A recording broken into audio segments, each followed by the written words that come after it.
சுப்பிரமணிய சாமி என்பார், கார்த்திகேயன் என்பார், சுவாமிநாதன் என்பார்,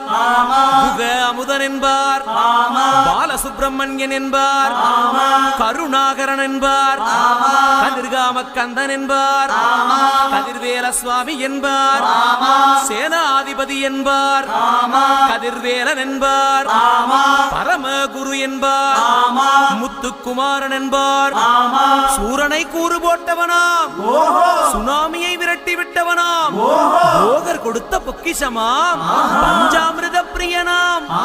பக்துமலை சுவாமியாம். அப்படிப்பட்ட